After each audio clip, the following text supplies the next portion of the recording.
Hello दोस्तों।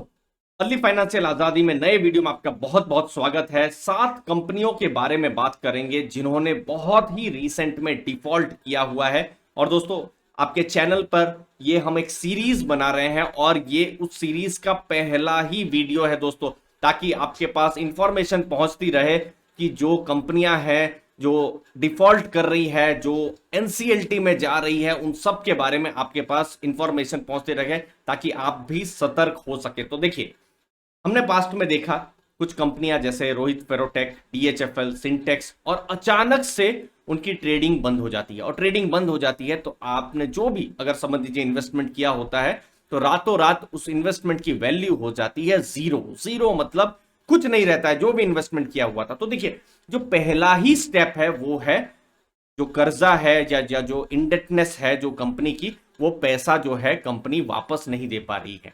ये पहला ही स्टेप है।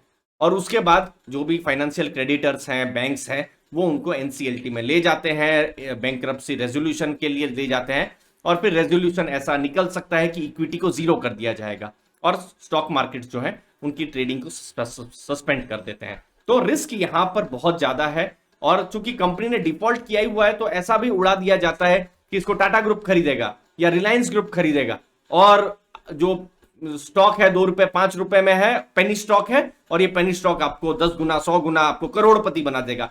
वो होता तो नहीं है, पैसा उल्टा जीरो हो जाता है, जो हमने देखा हुआ। तो 7 कंपनियों के बारे में पहले पार्ट में ही डिस्कस करेंगे, पेनी स्टॉक्स के बारे में। तो एज एन इन्वेस्टर अगर आपके पास है तो हाई रिस्क जो है उसको आप जरूर समझिए। और अगर आप सोच भी रहे हैं इनमें इन्वेस्टमेंट करने के लिए तो मुझे लगता है आपको यहां पर वैल्यू जो है मिलेगी। तो पहला नाम है SKIL इंफ्रा। तो 3 रुपए 30 पैसे का अभी शेयर प्राइस है और 409 करोड़ का इनका प्रिंसिपल आउटस्टैंडिंग अभी है।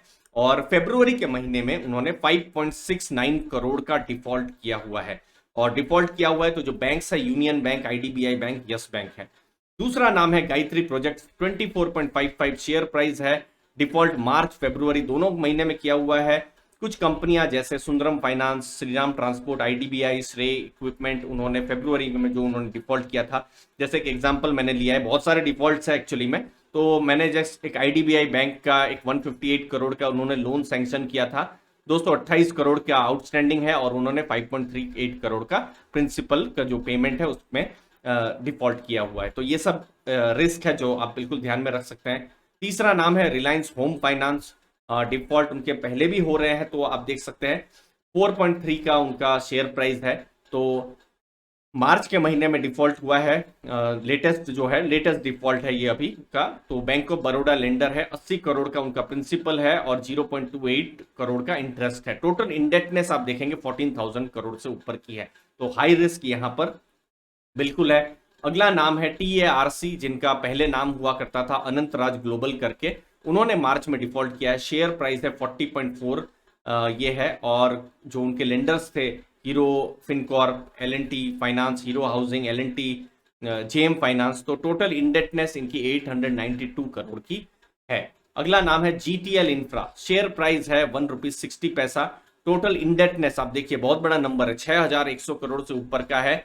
कोशिश वो कर रहे हैं पेमेंट करने की, लेकिन काम उनका जो बिजनेस था टेलीकॉम सेक्टर में था, और चूंकि लॉकडाउन हुआ और टेलीकॉम सेक्टर में डिसरप्शन हुआ, कंसोलिडेशन हुआ, उसकी वजह से वो पेमेंट नहीं कर पा रहे हैं। बट फिलहाल इंडेटनेस बहुत ज्यादा है जीटीएल इंफ्रा में। अगला नाम है A2Z इंफ्रा। यहां पर शेयर प्राइस आप देखेंगे 12 रुपए 20 पैसा में है।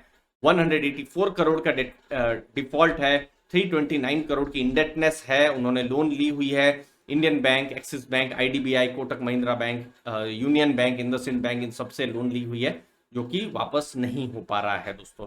अगला नाम है सुमित इंडस्ट्रीज, 9 रुपए 35 पैसे का इसका शेयर प्राइस है, 480 करोड़ का उन्होंने मार्च के महीने में उनका ओवरऑल डिफॉल्ट है। तो दोस्तों ये सिर्फ शुरुआत है, ये 7 नाम सिर्फ शुरुआत ही है। अगले सीरीज में नाम और आते रहेंगे, और ये 7 नाम नहीं है, बहुत सारे नाम है दोस्तों। आपको मैं अपडेट करता रहूंगा। आप जरूर इन सब से जितना हो सके सतर्क रहे तो बहुत ही अच्छा है, क्योंकि अभी तो डिफॉल्ट मार्च में किया है, कुछ कंपनियों ने इनफैक्ट पहले से ही वो डिफॉल्ट कर रही है, लेकिन यहाँ रिस्क बहुत ज्यादा होता है।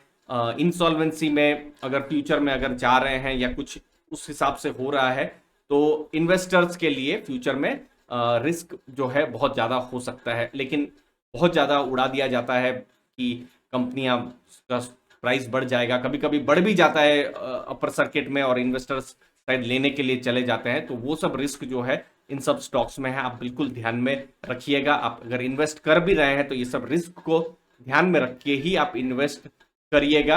और मैं चूंकि एक कंजर्वेटिव इन्वेस्टर हूं, मैं तो इनसे बहुत दूर रहूंगा। धन्यवाद आपके समय के लिए, मुझे उम्मीद है आपको वैल्यू मिली होगी। आपके समय के लिए बहुत बहुत धन्यवाद। थैंक यू वेरी मच दोस्तों।